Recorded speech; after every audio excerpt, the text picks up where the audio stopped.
Una casa tranquila en Staten Island, ventanas cerradas. Una noche de verano que parecía idéntica a tantas otras.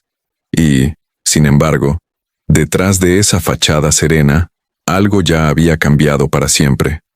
Cuando la policía cruzó la puerta principal, no solo encontró el cuerpo de una mujer respetada y querida, encontró una escena que parecía contar una historia demasiado perfecta, demasiado ordenada. ¿Qué ocurre cuando el lugar que debería ser refugio se convierte en el escenario de una mentira? Advertencia. El siguiente contenido aborda un caso real de violencia doméstica y asesinato.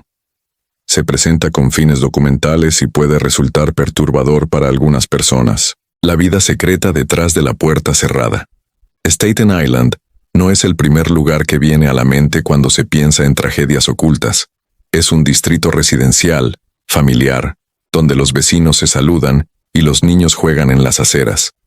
Allí vivía Simeonette Mappes, una maestra querida por sus alumnos y respetada por la comunidad.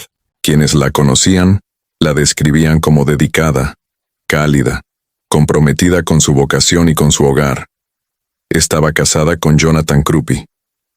Él proyectaba la imagen de un hombre estable, profesional, educado. Su relación, hacia el exterior, parecía convencional. Dos adultos construyendo una vida compartida, sin escándalos visibles, sin conflictos públicos. Pero las apariencias rara vez cuentan la historia completa. Con el paso del tiempo, Simeonette comenzó a descubrir detalles que no encajaban, horarios inconsistentes, explicaciones que cambiaban, una sensación persistente de que algo se estaba ocultando bajo la superficie. No eran pruebas definitivas, eran intuiciones, silencios, pequeñas grietas que empezaban a ensancharse. Ella empezó a investigar por su cuenta. Revisó documentos, observó patrones. Lo que encontró no era simplemente una mentira aislada, sino indicios de una doble vida cuidadosamente sostenida. Conductas profesionales cuestionables, aspectos personales que él nunca había mencionado, secretos acumulados que, uno a uno, iban desmoronando la imagen del hombre con el que compartía su casa. La tensión dentro del hogar se volvió casi imperceptible desde fuera, pero intensa puertas adentro, conversaciones más cortas, miradas evasivas, un aire cargado que no necesitaba palabras para sentirse. En julio de aquel año, algo se quebró. Esa noche, según el relato inicial, Jonathan afirmó haber encontrado su casa alterada, objetos fuera de lugar, señales que apuntaban a un posible robo, y en medio de ese caos aparente, el cuerpo sin vida de Simeonette. La escena parecía diseñada para conducir a una conclusión inmediata. Intrusos desconocidos, un ataque inesperado, una tragedia producto del azar. Pero los investigadores, acostumbrados a distinguir entre el desorden real y el fabricado, comenzaron a notar detalles que no terminaban de encajar. Algunas cosas estaban fuera de lugar, otras, curiosamente intactas. Ciertos objetos de valor no habían sido tocados. El relato cronológico de Jonathan presentaba vacíos, minutos difíciles de explicar, movimientos que no coincidían con registros externos. El vecindario, que hasta entonces veía a la pareja como una más entre muchas, empezó a preguntarse qué había ocurrido realmente dentro de esas paredes. ¿Fue un acto aleatorio? ¿O algo mucho más cercano y deliberado? Mientras los detectives analizaban cada rincón de la vivienda, la figura de Jonathan comenzó a situarse en el centro de la atención. No por una acusación formal aún, sino por las inconsistencias, su tono, sus tiempos, su comportamiento. La imagen del esposo devastado empezaba a fisurarse bajo la lupa de la investigación, pero la pregunta más inquietante permanecía flotando en el aire. ¿Qué había descubierto Simeonette en los días previos a su muerte?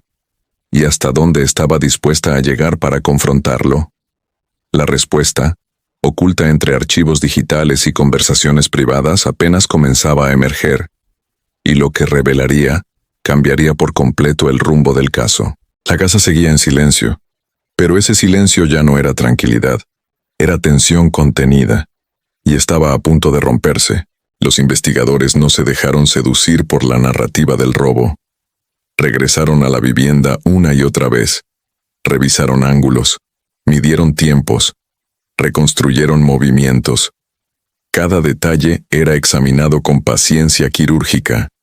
Pronto, la atención se desplazó hacia los dispositivos electrónicos del hogar, computadoras, historiales de navegación, registros digitales que no podían alterarse con la misma facilidad que un salón desordenado. Allí apareció un rastro inquietante. Búsquedas realizadas días antes del crimen relacionadas con métodos para causar daño físico y con formas de evitar dejar evidencia. No eran consultas ambiguas, eran específicas, frías, planeadas. ¿Casualidad? Difícil de sostener. El análisis forense añadió otra capa de presión. Los especialistas determinaron que el momento del fallecimiento coincidía con un periodo en el que Jonathan aún se encontraba en la casa, pese a su afirmación de haber salido antes. Su coartada comenzaba a desmoronarse bajo el peso de la ciencia. A medida que la investigación avanzaba, también lo hacía el retrato psicológico implícito del acusado. Un hombre que había construido una identidad cuidadosamente curada ante los demás. Profesional respetable, esposo estable. Pero en privado, alguien que gestionaba secretos con precisión metódica. Una doble vida sostenida mediante compartimentos estancos. Cuando Simeonette empezó a acercarse demasiado a la verdad, el equilibrio se volvió insostenible. Testimonios revelaron que ella planeaba confrontarlo. No era una discusión trivial. Era una amenaza directa a la estructura que él había levantado durante años. Exposición. Consecuencias profesionales. Desmoronamiento público. El arresto llegó meses después. No fue abrupto.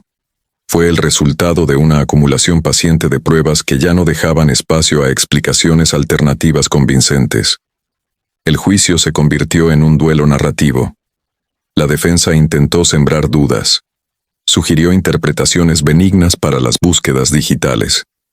Cuestionó los márgenes de tiempo forense. Intentó presentar la tragedia como un cúmulo de coincidencias desafortunadas. Pero la fiscalía construyó una línea clara. Motivo, preparación, oportunidad. Y una escena manipulada que pretendía desviar la atención. En la sala, el contraste era inevitable. La imagen del hombre que alguna vez compartió fotografías familiares, ahora enfrentaba el escrutinio público. Cada gesto era observado. Cada silencio pesaba. El momento más intenso llegó cuando se expusieron de forma conjunta los elementos digitales y los hallazgos forenses. La combinación eliminó la posibilidad de error aislado. Ya no se trataba de una sospecha. Era un patrón coherente que apuntaba hacia una decisión tomada con anticipación. El jurado deliberó. La tensión era palpable. Finalmente, el veredicto. Culpable de asesinato en segundo grado. La sentencia impuso una pena de 25 años a cadena perpetua. Un cierre judicial, no necesariamente emocional. Porque más allá del fallo, quedó una pregunta que resuena con fuerza. ¿En qué momento una vida basada en secretos se convierte en una amenaza mortal? Simeonette Mapes fue recordada por su comunidad como lo que siempre fue. Una educadora dedicada. Una mujer que intentó enfrentar la verdad en su propio hogar. Su historia no terminó en aquella casa. Se transformó en una advertencia silenciosa sobre las máscaras que pueden habitar incluso los espacios más íntimos.